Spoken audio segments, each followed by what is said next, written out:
You have been following the IC diet. You have limited the food that you're eating. You're restricting one after the other, but you're still getting flare-ups. In a few minutes, I'm going to show you why the IC diet is not solving your IC symptoms and why it is backfiring. Every time you look at the food, you're doing a mental math that, okay, this is good for me to eat, this is not, this is going to flare up. You ate something and you're really keeping an eye on your symptoms and you're fine. 2 days later, you eat the exact same thing and you got a flare up. You're doing that mental math of driving yourself crazy on what was it? Was it the food? Was it that food? Did it not made it right? Was it that spice? Did I eat it right?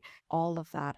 That can drive you crazy. It could drive anyone crazy. I'm Dr. Sonal Barad, Doctor of Physical Therapy and board-certified pelvic rehab practitioner. For 22 years, I've been treating bladder pain and urgency in women. I've lived it myself, I've studied it, I've researched it, and I know how to resolve it. Stay with me, and I will share with you the main 5 reasons why IC diet is not solving your problems, and what's the reason that it's failing you. Number 1, IC diet is treating the bladder in isolation. IC diet is assuming that this food, a list of foods, this is going to cause the symptoms, so let's not eat these. So you're eliminating coffee, citrus and sugar and chocolate and whatever the main few of those known diets are. But guess what? Somebody else with the IC symptoms would drink coffee and is fine. But whereas someone else with an IC symptoms, coffee, the minute they take a sip, it'll backfire. So there's no actual data on it. It's just assuming that this is going to backfire. So do you see how it doesn't really work? There's no clear lining for it. Like if you were to lose some weight, yes, let's do low carb, more protein. Like there's a guideline to it. For IC diet, it doesn't even make sense. It's actually treating the bladder in isolation. Everything that's triggering the bladder is putting it on a back list. But you don't realize that it's not just the bladder. It's the gut lining. It's the microbiome. It's your pelvic floor. It's your nervous system. Everything's connected. So what's going to happen when you're getting fearful of that tomato pasta? Here's the lie the IC diet is built on. The number of foods that are on the IC diet list, it does not make sense. Like I said, one woman feels it different, another woman feels it different. If you think that the IC diet, of eliminating these X number of foods, if that was going to solve the IC problem and the symptoms, then it would have been fixed by now. Why are we still getting flare-ups? Even when you eliminate so many things, what's going to happen now? Now you're malnourished. Now your microbiome is not as diverse. If you're eating only 5 things on the chart, the diversity is gone. Your good guys in the gut are getting affected because they're not seeing the diversity. The gut is the most healthiest when it sees the diversity. You see if you got some irritation in the bladder lining, maybe some inflammation a little bit. Let's say compare that to, let's say your hands getting burned. You put some cold water on it. When you put that cold water, it's going to sting, right? You have that sting that happens. But is it fair to blame that cold water for it? No. Now, if you're like, okay, no, don't get anything cold near it. Let's eliminate the cold water because that's what's causing the burn. No, it is not. So eliminating that water is not going to fix that burn. It's the same thing if you apply that to your IC problem. You eliminating food is only making things worse. It will be better if you can actually focus on what the root cause is. Why did you actually get that burn? What's really happening in the system to have that happen? That is where you need to think. And this leads us to number 2. And once you see this, the biggest culprit, what's holding you back on solving that IC, you're not going to be able to unsee this. Your food triggers are not consistent because food is not the variable that matters the most. Let's talk about you ate pizza. You look at pizza, you look at that red marinara sauce, and you're already thinking, be like, ooh, that's not going to set well. Maybe you ate pizza and you were fine. You didn't get a flare-up. And then maybe next week you ate that pizza again and that gave you a flare-up. Do you see how this is not a food allergy or sensitivity? Because if pizza was an allergen, and that cause you symptoms. And every time you have pizza, it will do it. There's no consistency in this. It's such a big variable in symptoms and how they show up. The reason that it's doing it, it's because you need to focus on what is the state of that system when you're eating that pizza. What's really happening? Think about your bladder as a microphone. Like if I were to have this microphone as a bladder, and if the dial is tuned up all the way, then, a little breeze from the window, somebody knocking at the door, it's going to amplify all of that. You could hear it all. So what are you going to do? It's not possible for you to make sure the windows are sealed, soundproof, make sure nobody knocks the door. You can't keep chasing the environment. All you have to do is dial it down so that the noise is not amplified. It has forgotten how to filter things out. It's taking everything and amplifying it. That's exactly what your bladder is doing. Any little slightly variation in that pH of that urine, slight irritant in it, slight acidity that comes up or rises, you're going to go chasing all the food and everything that happened. It's not possible. You're going to drive yourself crazy.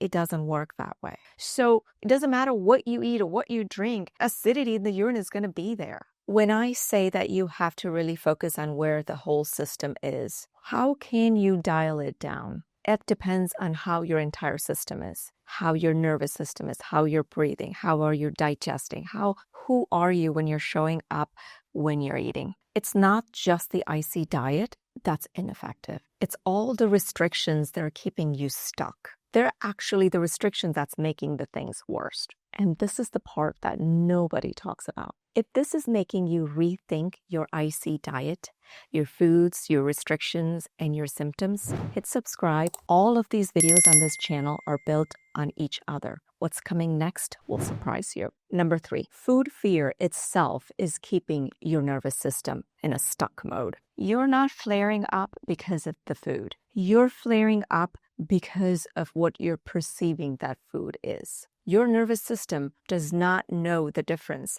whether it's the real threat or what you've thought of it as a threat. When you look at the food, and let's say you're looking at the marinara pasta, if you're looking at it, you're already assuming that this is going to be tomatoes, this is going to flare me up, you're already treating that pasta as a threat. Your nervous system is already dialed up. That dial that we talked about as a bladder, that microphone is already turning up when you're even looking at it. When you have that meal, guess what? That's going to happen. It is going to backfire because when you are consuming and when you looked at it before you even ever started eating that, the cortisol rised. The adrenaline is going up because they're preparing for it to be so bad that your body's already ready to fight it before you even had the first bite. When I work with women that have been on a restrictive food diets and restrictive IC diets, they also have this trend of hyper anxiety around food. Everything they're treating as a nervous system be like, oh my gosh, that's going to make things worse. When we work with the anxiety and when we work on calming down that nervous system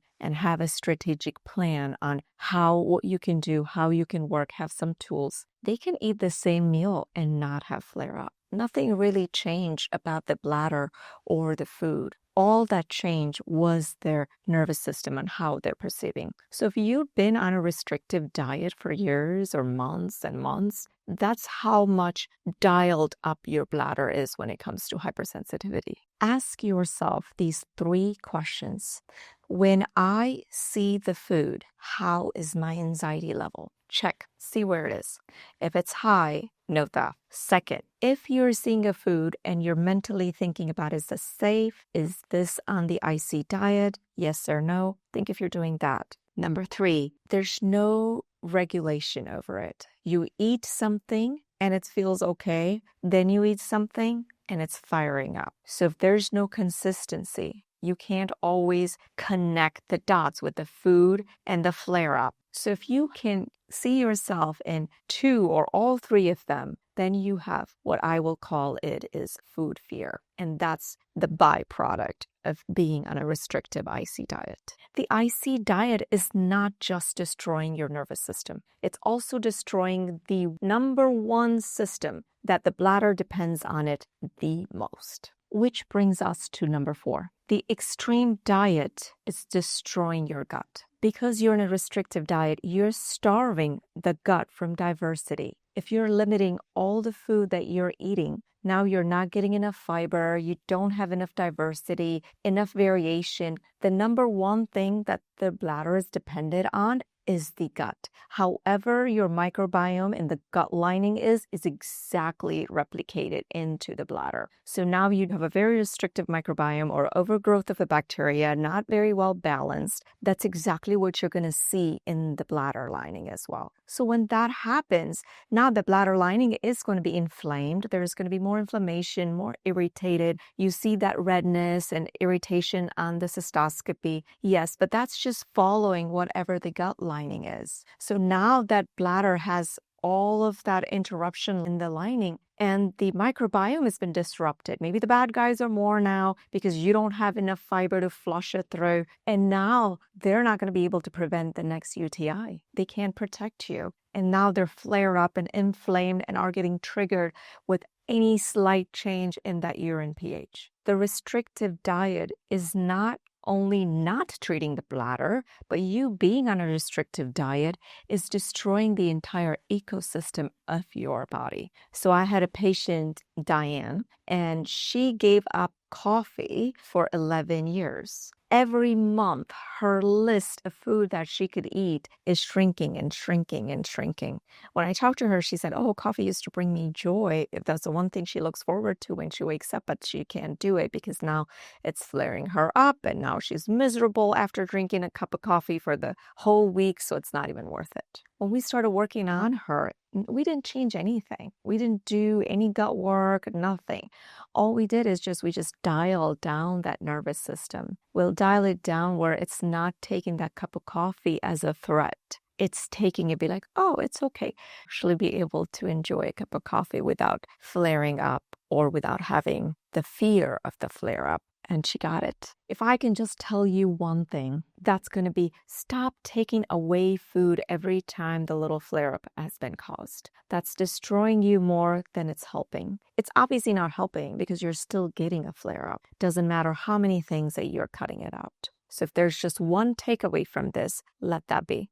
Instead of keeping your focus on who's the bad guy, who can I eliminate, if you can switch the focus here where you're very mindful of what you're eating, you're working on the anxiety, you're not eating the food in the fear of having that flare up. If you can change your focus, move that energy into who you are when you're eating that food, that will bring you a lot more healing. And that brings to number 5. Eat one meal without having fear. I know it's easy for me to say, and it's very hard for you to do, and it sounds very simple, but I know that it's hard. Every time you're eating something with a state of fear, you're doing a rehearsal that this is bad, and you're actually training that nervous system to fire up, to give you those symptoms and be so sensitive. When you have a child that's trying to learn to swim, and every time they go closer to a pool,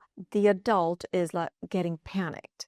Oh my gosh, it's gonna fall. Oh my gosh, it's gonna fall. The child gets fearful and it steps away.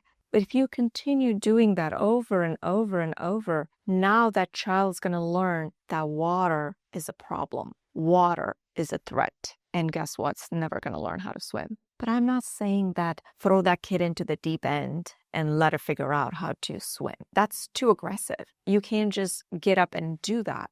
Where are you going to start? How you're going to be? It's going to be, hey, let's sit next to the pool. Can we dip our toes in the pool? Can we get comfortable with it? Can we just walk waist-high water? Can we be okay with that? So now what we're training the nervous system is that the pool is not the problem. The food is not the problem here. When you're eating a meal today, take 5 deep breaths, the breath that I've explained in the previous videos. Take 5 deep breaths, calm down that nervous system. Look at the food without the fear. Put it in your mouth and really, really chew it. be friends with it. Just have a small portion of it. I would also recommend to have a variety of it. A little bit of protein, a little bit of grains, a little bit of salad, a little bit of carbs. Just have a wholesome food. Have that meal. Go easy on a lot of seasoning. Just have some flavor though. Have that. After you finish, have a little water and stay in that calm nervous system if you can. And that food is going to not cause a flare-up if you start small. What I would also recommend is to drink a little bit of water around it so that when it actually reaches into the bladder, it's not as sensitive. It's diluted a little bit. So it's not going to be as irritating as you have perceived. All I want to say is food is not the bad guy here. Healthy food options are good. That restrictive diet is destroying your nervous system. It's destroying your gut. It's affecting the whole ecosystem of your body. If you have not seen my video on why you still feel like you have a UTI even though when the tests are normal, I talk about why you keep in the same cycle of urgency, pain, frequency, and flare-ups. Watch out that video because it's directly connected to what I talked about today. Link is here. Click the link. I'll see you on the other side.